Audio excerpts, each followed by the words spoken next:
Dari ini kita akan membahas yang pelanggaran kode etika bisnis PT KAI. Atas kasus manipulasi ini dapat disimpulkan bahwa kasus ini termasuk ke dalam pelanggaran etika profesi dalam bidang akuntansi.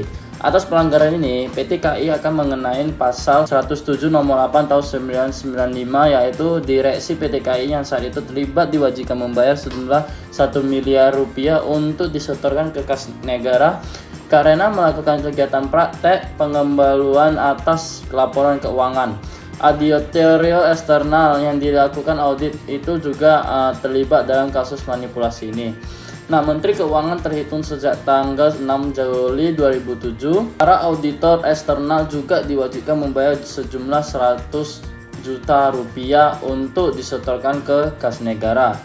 Dilihat dari kasus ini, di atas profesi di akuntan menuntut profesionalisme, netralitas, dan kejujuran, dan penerapan kode etika profesi yang belum diterapkan secara maksimal akan sangat menyesatkan banyak pihak seperti investor, karyawan, customer, pemerintah, dan yang lainnya. Selanjutnya, mereka harus bertindak lebih profesional dan jujur sesuai dengan prinsip-prinsip etika profesi yang berlaku.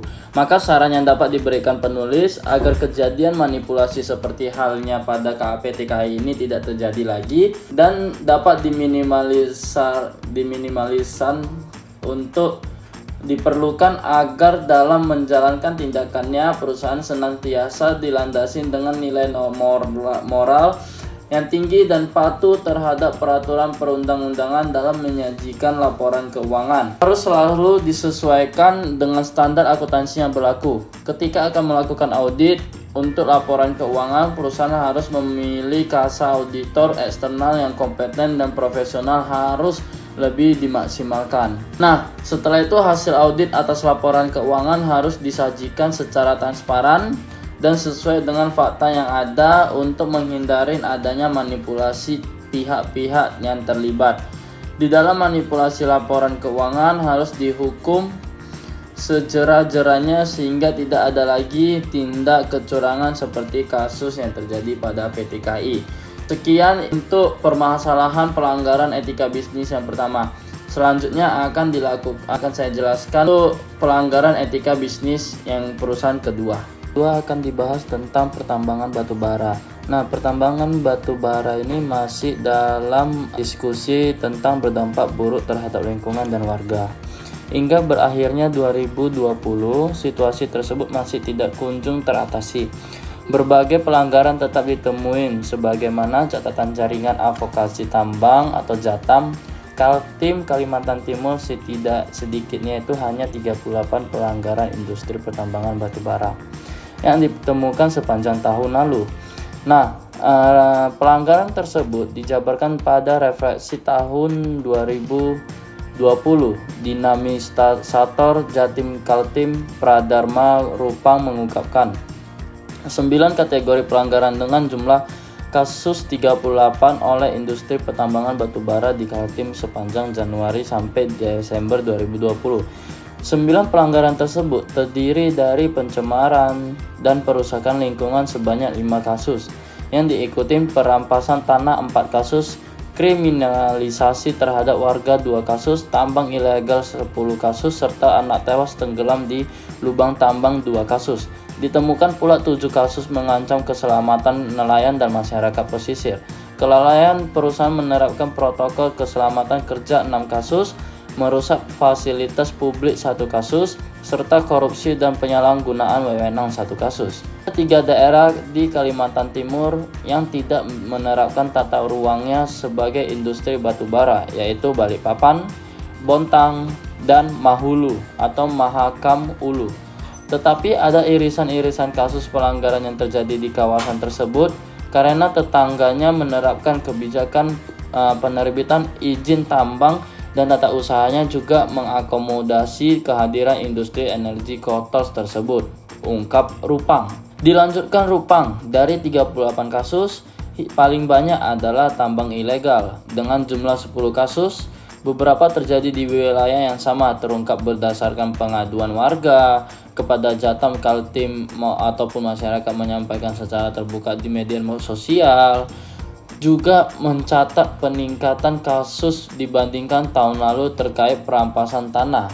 Setelah itu kurang lebih ada 645 hektar lahan yang menjadi kerugian dari pemerintah. Di Kultim juga telah berlangsung bertahun-tahun dialami 300 petani dari 15 kelompok tani. Setelah itu akan saya lanjutkan untuk topik pembahasan saran yang ketiga. Sebelum itu saya akan tunjukkan beberapa kasus yang ada di sini.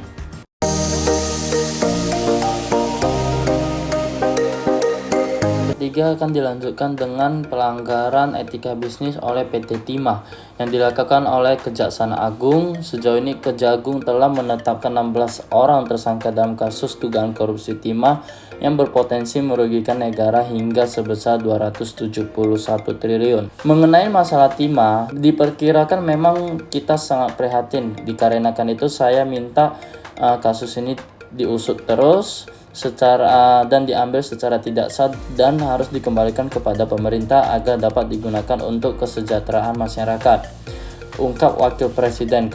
Ma'ruf. Dalam Komite Daerah Ekonomi dan Keuangan Syariah di Hotel 4 Point by Sheraton Manado, Wapres juga menghimbau agar perusahaan tambang lain yang berpotensi melakukan kecurangan serupa dapat lebih diawasin. Kalau memang ada yang terjadi, kita juga harus diproses secara hukum. Dikarenakan kasus 271 triliun ini yang baru saja terjadi sangat menggoncang yang namanya keuangan negara Republik Indonesia.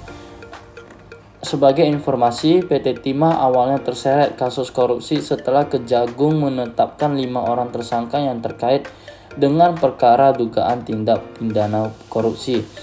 Dalam Tata Niaga Komoditas Timah Wilayah Izin Usaha Pertambangan atau IUP, PT Timah Tbk tahun 2015 sampai dengan 2022 salah satunya adalah eksekusi Direktur Utama PT Timah Tbk Mokhtar Rijal Pahlavi Tabrani. Mokhtar diduga telah mengakomodasi kegiatan pertambangan liar di wilayah IUP PT Timah. Setelahnya ia bersama tersangka lainnya menghimpun dana dari para petambang liar dan mengelola dana korupsi tersebut. Salah satunya telah mendirikan perusahaan boneka dan melakukan pencucian uang melalui pemberi Corporate Social Responsibility atau CSR.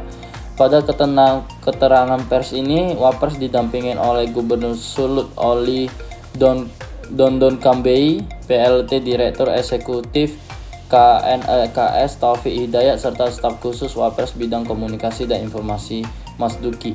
Nah, berikut saya akan tampilkan beberapa berita tentang terjadinya korupsi di PT Timah di Indonesia, khususnya sangat viral.